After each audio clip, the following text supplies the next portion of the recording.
Hello friends, welcome to Jeevanya's kitchen. Friends, இன்றைக்கி நம்ம ரொம்ப சிம்பிளான முறையில் நல்லா டேஸ்டியான ஒரு ஸ்வீட் ரெசிபி செய்ய போகிறோம். வாயில் வச்ச உடனே கரைஞ்சி போகிற மாதிரி இருக்குங்க. குழந்தைங்கள்லேருந்து பெரியவங்க வரைக்கும் எல்லாருமே விரும்பி சாப்பிடுவாங்க. அந்தளவுக்கு ரொம்ப டேஸ்டியான ஒரு ஸ்வீட் ரெசிபி. இது எப்படி செய்கிறதுங்கிறத பார்க்குறதுக்கு முன்னாடி நம்ம சேனல் ஜீவன்யாஸ் கிச்சனை மறக்காமல் சப்ஸ்கிரைப் பண்ணி பக்கத்தில் இருக்க பெல் சிம்பிளையும் கிளிக் பண்ணிக்கோங்க. இது செய்கிறதுக்கு நான் இன்றைக்கி 350 கிராம் அளவுக்கு கேரட் எடுத்துகிட்டு தோல் சீவி இந்த மாதிரி மெலிசாக பொடியை நறுக்கி எடுத்துருக்கிறேன். நீங்கள் நறுக்கிறதுக்கு பதிலாக துருவி கூட சேர்த்துக்கலாங்க. இது கப்பளவுன்னு பார்த்தீங்கன்னா கரெக்டாக 3 கப் அளவுக்கு இருக்குது. இப்போது ஸ்டவ்வில் ஒரு குக்கர் வச்சுட்டு அதில் 1 டேபிள் ஸ்பூன் நெய் சேர்த்துக்கோங்க. நெய் உருகினதும் நம்ம கட் பண்ணி வச்சுருக்கக்கூடிய கேரட்டை சேர்த்துக்கலாம்.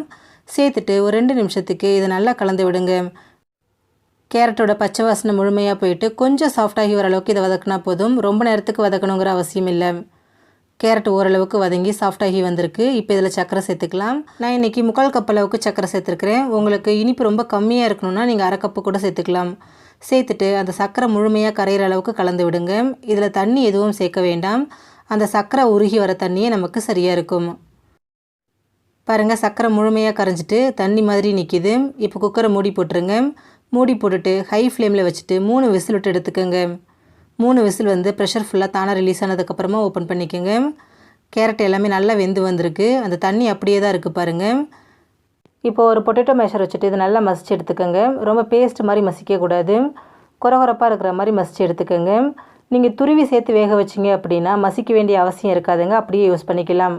நான் கட் பண்ணி சேர்த்ததுனால மசிச்சு எடுத்துக்கிறேன். அவ்வளோதான் பாருங்கள், நல்லா மசிச்சாச்சு. இந்தளவுக்கு மசிச்சா சரியாக இருக்குங்க. ரொம்ப குழன்னு வராமல் நல்லா பக்குவமாக மசிஞ்சு வந்திருக்கு பாருங்கள். பார்க்கும்போதே அந்த ஹல்வா டெக்ஸ்சர் நமக்கு பர்ஃபெக்டாக வந்திருக்கு. இது அப்படியே இருக்கட்டும். இப்போ ஸ்டவ்வில் ஒரு கடாய் வச்சுட்டு அதில் 1 டேபிள் ஸ்பூன் நெய் சேர்த்துக்கோங்க.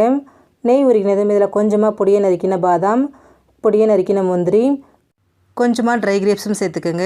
சேர்த்துட்டு இது எல்லாத்தையும் நல்லா வறுத்து எடுத்துருங்க. நம்ம சேர்த்துருக்கக்கூடிய பாதாம், முந்திரி எல்லாம் நல்லா செவந்து வரட்டும். பாருங்கள், எல்லாமே நல்லா வறுபட்டு ஒன்று போல் செவந்து வந்திருக்கு.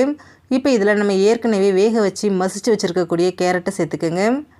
சேர்த்துட்டு ஒரு 2 நிமிஷத்துக்கு இதை நல்லா குக் பண்ணிக்கோங்க. நம்ம சேர்த்த கேரட்டில் சக்கரை தண்ணி இருந்துச்சு இல்லைங்களா, அந்த தண்ணி வந்து நல்லா வற்றி நெய் கொஞ்சம் பிரிஞ்சு வரட்டும். பாருங்கள், அந்த தண்ணி முழுமையாக வற்றிட்டு நெய் பிரிஞ்சு வர ஆரம்பிச்சிருச்சு. இப்போ இதில் வாசனைக்காக 1/2 டீஸ்பூன் ஏலக்காய் பவுடர், கூடவே 1 கப் அளவுக்கு பன்னீரை துருவி வச்சுருக்கேன், அதை சேர்த்துக்கிறேன். இது வெயிட்டுன்னு பார்த்தீங்கன்னா ஒரு 150 கிராம் அளவுக்கு இருக்குது. சேர்த்துட்டு இதை நல்லா கலந்து விடுங்க. நம்ம சேர்த்துருக்கக்கூடிய பன்னீரும் கேரட்டும் நல்லா ஒன்று சேர்ந்து வர அளவுக்கு மிக்ஸ் பண்ணி விட்டாலே போதும். பன்னீரை ரொம்ப நேரத்துக்கு குக் பண்ணிங்கன்னா ஹார்டாகிடும். அதனால் நல்லா கலந்து விட்டாலே போதும். பாருங்கள், எல்லாமே நல்லா ஒன்று சேர்ந்து வந்திருக்கு. ரொம்ப பர்ஃபெக்டான டெக்ஸ்சரில் வந்திருக்குங்க.